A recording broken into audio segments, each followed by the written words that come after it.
नमस्ते दोस्तों, मैं हूं देव उपाध्याय और स्वागत है आपका जानना जरूरी है विद देव उपाध्याय शो में। आज हम बात करेंगे एक्यूट वायरल हेपेटाइटिस यानी कि लीवर की बीमारी के बारे में। साथ ही में हम जानेंगे लीवर हेपेटाइटिस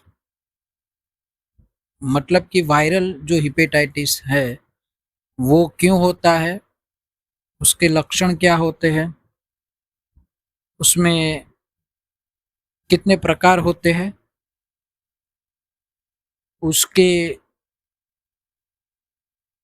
प्रिवेंशन के लिए कौन सा टीका उपलब्ध है और अंत में हम जानेंगे कि उसकी सारवार कैसे कर सकते हैं। दोस्तों, अगर आप हमारी चैनल पर नए हो तो चैनल को सब्सक्राइब जरूर कीजिएगा, जिससे आने वाली ऐसी महत्वपूर्ण वीडियो की जानकारी आपको पहले मिले। बात करते हैं एक्यूट वायरल हेपेटाइटिस के बारे में। वायरल हेपेटाइटिस एक ऐसी बीमारी है जो वायरस के कारण लीवर को प्रभावित करती है। वायरल हेपेटाइटिस के दो प्रकार हैं, एक है संक्रामक हेपेटाइटिस और दूसरा है रक्त जनित हेपेटाइटिस। अब संक्रामक हेपेटाइटिस जो है वो कैसे फैलता है, तो भोजन और पानी से ये फैलता है। और ये जो रक्त जनित हेपेटाइटिस है वो शरीर के तरल पदार्थों के संपर्क में आने पर फैलता है। अब संक्रामक हेपेटाइटिस जो है उसमें दो टाइप्स आते हैं, हेपेटाइटिस ए और हेपेटाइटिस ई। जबकि रक्त जनित हेपेटाइटिस जो है उसमें बी और सी आता है। खतरे के हिसाब से देखा जाए तो हेपेटाइटिस सी जो सबसे ज्यादा खतरनाक होता है और बी भी उस हेपेटाइटिस सी के बराबर ही खतरनाक होता है। अब वायरल हेपेटाइटिस से बचने के लिए उनके बारे में जानना हमें बहुत जरूरी होता है कि वो कैसे फैलते हैं, उनके सिम्टम्स लक्षण क्या होते हैं वो। और ज्यादातर विश्व के अंदर जो विकासशील देश है, जैसे कि हमारा भारत है, पाकिस्तान है, वैसे जो देश है उसमें एक्यूट हेपेटाइटिस ये सबसे बड़ी बीमारी मौजूदा वक्त में है। अब हम बात करेंगे उसके प्रकार के बारे में। हमने आपको आगे बताया कि जो संक्रामक हेपेटाइटिस है उसमें हेपेटाइटिस में ए और ई हेपेटाइटिस के प्रकार आते हैं और बी और सी जो है वो रक्त जनित में आते हैं। अब बात करेंगे हेपेटाइटिस ए के बारे में। वायरल हेपेटाइटिस के तौर पर देखा जाए तो हेपेटाइटिस ए का संक्रमण सबसे ज़्यादा होता है, क्योंकि यह दूषित भोजन और पानी की वजह से फैलता है। खाने पीने से यह शरीर के अंदर जाता है और लीवर को वो प्रभावित करता है। वैसे तो इसके संक्रमण के भी इलाज उपलब्ध है, लेकिन ज़्यादातर परेशानी खुद से ही ठीक हो जाती है।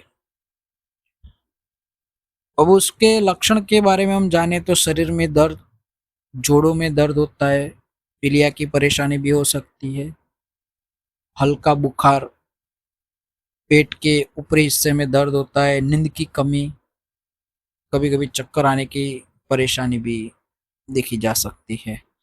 इससे बचने का सबसे अच्छा तरीका है साफ पानी और स्वच्छ भोजन का सेवन किया जाए और उसके जांच एलएफटीएस के थ्रू हो सकती है। अब हम बात करेंगे हेपेटाइटिस बी के बारे में। वायरल हेपेटाइटिस में सबसे ज्यादा लोगों को प्रभावित करने में हेपेटाइटिस बी का नाम तो आता ही है। हेपेटाइटिस बी धीरे धीरे लीवर को संक्रमित करता है। भारत के कुछ राज्यों में यह बीमारी बहुत ज्यादा होती है। ज्यादातर मामलों में यह लीवर में किसी चोट के कारण होती है। और हेपेटाइटिस बी एक खतरनाक बीमारी है, इसकी वजह से लीवर कैंसर भी हो सकता है।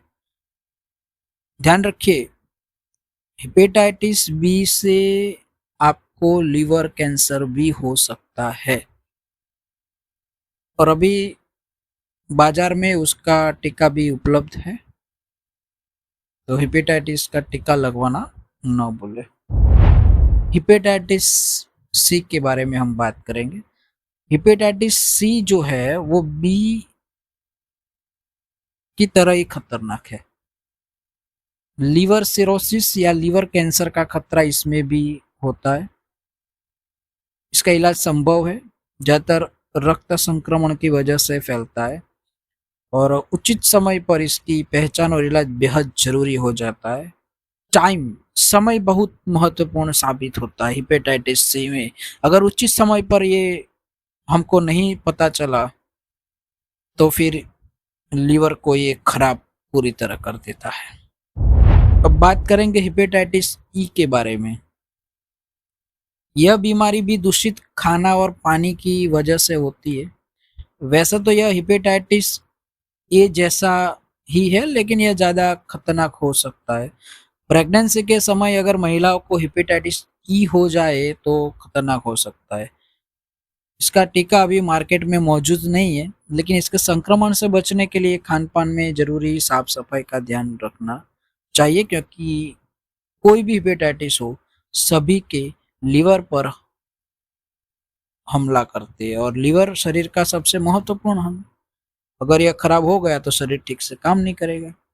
हेपेटाइटिस का बीमारी से बचाव ही इसका सबसे बड़ा इलाज है, इतना जरूर ध्यान रखिए। अब ये तो थे हेपेटाइटिस के प्रकार, उसके लक्षण, उसके प्रकार के हिसाब से या टीकाकरण कौन सा अवेलेबल वो सब था। अब हम बात करेंगे कि अब इसके सारवार के कौन से ऑप्शंस मार्केट में अवेलेबल है। ऐसे तो कोई निश्चित ट्रीटमेंट का प्रोटोकॉल भी नहीं है, लेकिन कुछ टीकाकरण की सुविधाएं और दवाइयाँ उपलब्ध है। हेपेटाइटिस सी जो है उसमें साधारणतः टैबलेट रिबाविरिन जो एंटीवायरल है, रिबाविरिन 200 mg, उसके साथ इंजेक्शन इंटरफेरॉन अल्फा 2A दिया जाता है, जो वायरल इन्फेक्शन जो है वो उसके जो वायरस का जो संक्रमण है उससे फाइट करने में इम्यूनिटी प्रदान करता है। लेकिन ये जो रजिस्टर मेडिकल प्रैक्टिशनर्स होते हैं उससे ही ये इंजेक्शन लगवाना चाहिए। दूसरे उपाय में हम उसके सारवार के ऑप्शन में देखें तो सिरप लैक्टुलोज 2 टीस्पूनफुल 2 चम्मच थ्राइस अ डेज लेना चाहिए। कैप्सूल ओमिप्रेजोल 20 mg की खाने के आधे घंटे पहले सुबह को और शाम को, और टैबलेट डोम्पेरिडोन 10 mg जो है वो सुबह, दोपहर और शाम को खाने से आधे घंटे पहले लेना चाहिए। या तो उसका जो कॉम्बिनेशन होता है ओमेस-डी करके आता है, जो ओमिप्रेजोल डोम्पेरिडोन का कैप्सूल का कॉम्बिनेशन होता है, उसको भी आप खाने के आधे घंटे पहले सुबह और शाम को ले सकते हैं, जिससे आपको एसिडिटी की समस्या ना हो। इंजेक्शन फाइटोमिनाडायोन विटामिन K1 10 mg पर 1 एम्प्यूल है, इंट्रावीनस उसको देना पड़ता है और डेली उसको 1 एम्प्यूल देना पड़ेगा इंजेक्शन का। 5 दिन तक लगातार उसको देना चाहिए।